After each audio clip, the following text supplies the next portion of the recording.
Monsieur le président, monsieur le ministre, mes chers collègues, il y a 5 ans déjà, c'était le Covid. Dans cette crise, chaque État européen a défendu ses intérêts, quitte à marcher sur son voisin. Ensuite, la Commission non élue de Bruxelles a contracté des dettes pour relancer l'économie et réindustrialiser. 5 ans plus tard, toujours rien.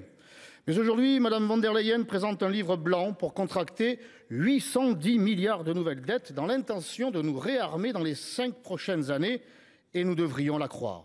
Pourtant, comme beaucoup de Français, comme saint Thomas, je ne crois que ce que je vois.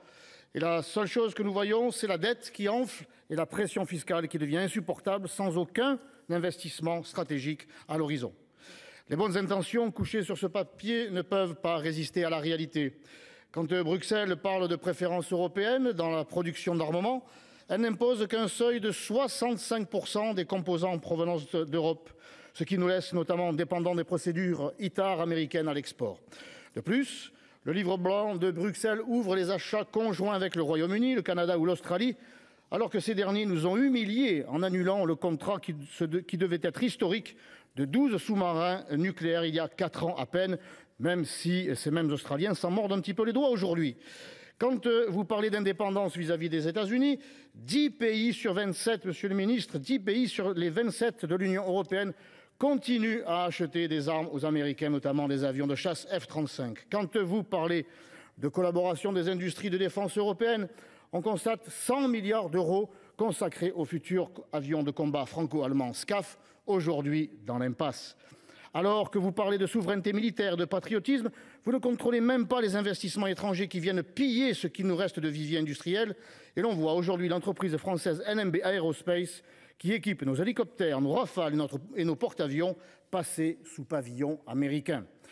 Quand ce livre blanc parle de rapport de force, il ne l'assume qu'envers l'Est de l'Europe, mais c'est la totale soumission quand il s'agit du Sud, d'où proviennent les menaces islamistes et les menaces d'États agressifs comme l'Algérie et la délétère déferlante migratoire. Preuve s'il en est que la Commission ne parvient toujours pas à concilier les intérêts des Estoniens en même temps que ceux des pays latins. Bref, quand on parle de réarmer, il nous incombe déjà de pointer du doigt ceux qui ont désarmé.